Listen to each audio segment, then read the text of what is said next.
Hi guys, welcome back to the channel. Today we're going to be making this overlap vest. If this is what you're interested in, please keep on watching. To my return subscribers, I love you all. If you're just seeing me for the first time, thank you so much for stopping by. So if this is what you're interested in, I would like to say keep on watching, and do not forget to subscribe to my YouTube channel if you haven't, and turn on your notification bell so you could be notified whenever I post beautiful tutorials like this. I promise you, you're not going to regret it. So without wasting much of your time, let's get right into the video. So first of all, get your pattern paper.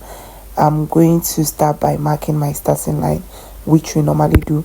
This is a vest. You can call it a vest or a waistcoat, an overlap waistcoat. Okay, it's not the normal waistcoat, it's an overlap waistcoat, the way you normally do your wrap gown. So you're going to bring out 5 inches or 4 inches, the way you normally bring out your button. When you want to sew your shirt, you know, you bring out 2 inches for button allowance. So just bring out 5 inches or 4 inches for you. Just make it 5 inches, bring out 5 inches. I brought out 5 inches for mine. Okay, and I'm going to draw it down just the way we normally draw down our button allowance. Do you understand? So I'll start taking my vertical line, which is from my shoulder to my bust point, from my shoulder to my under bust, from my shoulder to my waist. Okay, but my waist is 18.5, right? Then I'm going to come down by, I don't want it to stop at my waist, so I came down by 4 inches. I added extra 4 inches for the top length. Do you understand? So after taking your waist measurement, come down by 3 or 4 inches. For me, I'm on the big side. I came down by 4 inches. If you're not on the big side, just come down by 3 inches or 2.5. I labeled my line, my bust points, under bust, waistline, and the full length. So I'm going to be dividing my shoulder by 2.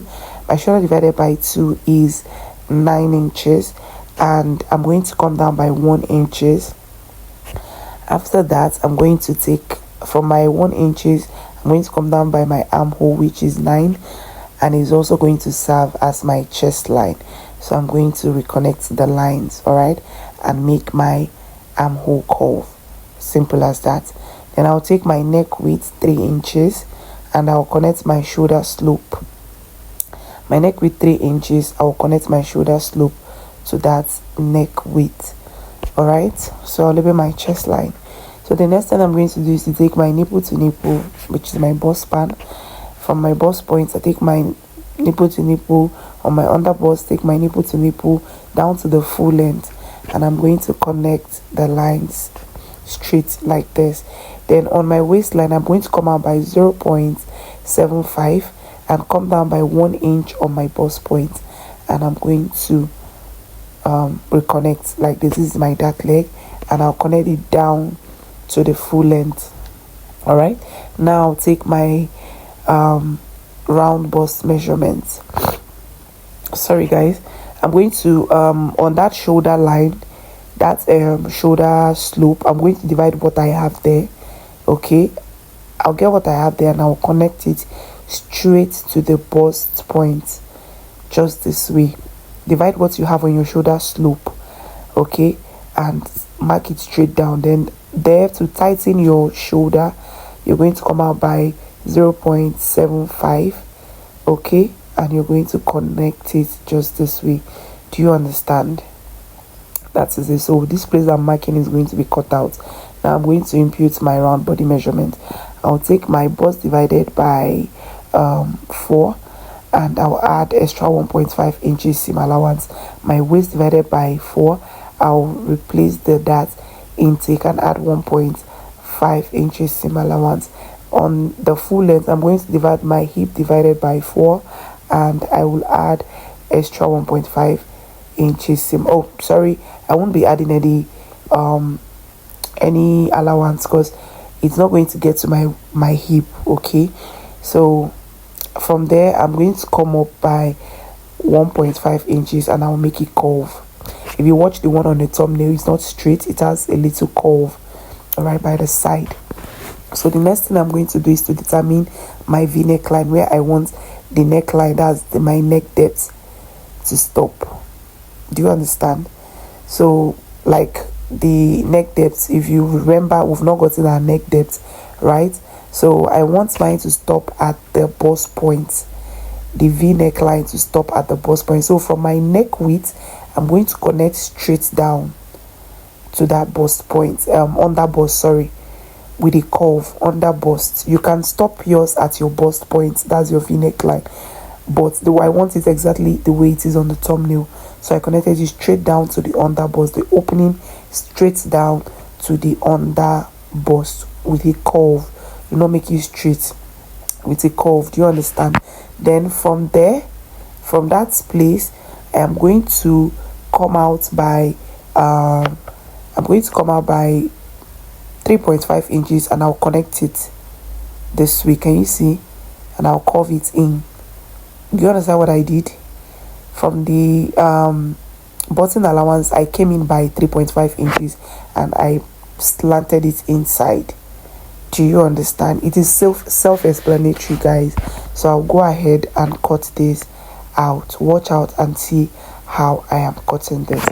If you've watched this video to this extent and you're yet to subscribe to my YouTube channel, I beg you in the name of God, quickly hit on the subscribe button, and do not forget to always turn on your notification bell so you would always be the first person to get notified whenever I post beautiful tutorials like this. And while watching, if you find this video interesting, if you understanding what I am teaching, please hit click, give it a thumbs up, share my video, and leave a nice comment so that other people will get to see what we're doing. All right, so let's get right into the video. So this is the front. I'll label my side front and my center front. So go ahead and draft for the back. So for the back, I got a fresh pattern paper and I am going to mark my starting line as well. All right, I'll mark my starting line, and I'm trying to picture how the back of the waistcoat is. So I'll take from my shoulder to my bust point and from my shoulder to my waistline. That is where it's going to stop. Okay, from my shoulder to my bust point, from my shoulder to my waistline, then from the waistline I'll come down by 4 inches, just the way I did for the front. Do you understand? So this is my full length, this is my waistline, and this is my under bust. There is no need taking your this is my bust point. There's no need taking your under bust because the back does not have an under bust. So I divided my shoulder by 2, came down by 1 inch shoulder slope. From that 1 inch shoulder slope, I got my armhole, then my neck width 3, my neck depth 1.5. Do you understand? We normally do this. These are basic body measurements. So I'll connect, and I'm going to make my armhole curve just the way I did for the front. I'll label my chest line, connect the shoulder slope to the neck width, and mark my I'm going to mark my neck curve. Okay, my neck curve, sorry guys.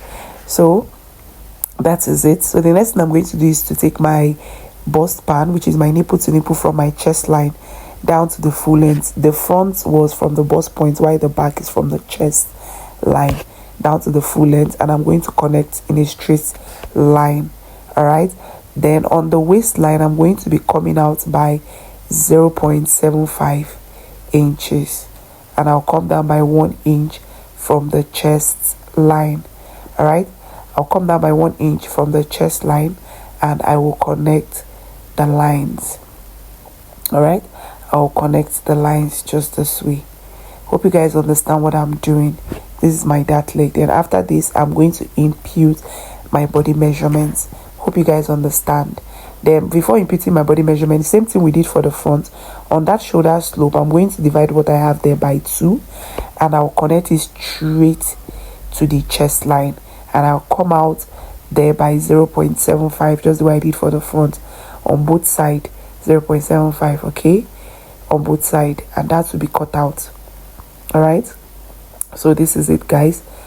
All these places I'm marking will be cut out. Then I'll now insert my body measurements. My bust divided by 4, and I'll add 1.5 inches seam allowance. My waist divided by 4, and I will replace the dart intake and add my 1.5 inches seam allowance.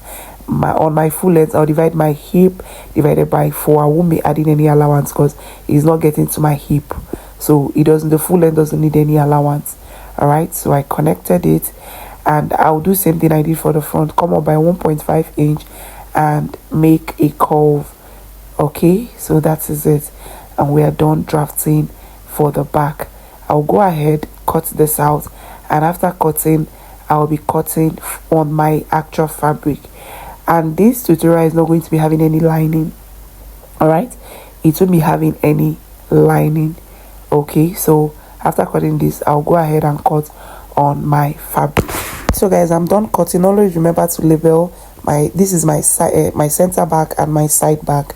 So I have my front and my back pattern. So I'll go ahead and I will be cutting on our fabric. Hope you guys understand the drafting part, right? So this is my fabric. I've gone ahead to cut on my fabric, and I added extra half inch allowance just to be on the safer side. I added extra half inch on the sides, both the hemming length. I added half inch the neckline, quarter inch. Okay, so now this is the front. We're going to be joining the sides. I'm open this up just this way. We're going to be joining the sides. Okay, for the front, the center front to the side front. Okay, the center front to the side front as well. So this is it. This is how it's going to look after joining. And after joining, remember to notch. So I'll go ahead and join it, okay, with half inch. Then this is the back. I'll open up my center back, and I will join the side back to the center back with half inch. Bring the other one. I'll do the same thing. I'll join it with half inch, and after joining, I'll give it a notch. All right, so that it will be relaxed. Do you understand? So guys, like I said before, it's not going to be having any lining, right? So this is what I have here. This is my front. This is the front. Can you see the overlap effect? Now you get your bias. This is why I said we are not going to be adding any lining. Get your bias. You're going to be using your bias to turn everything.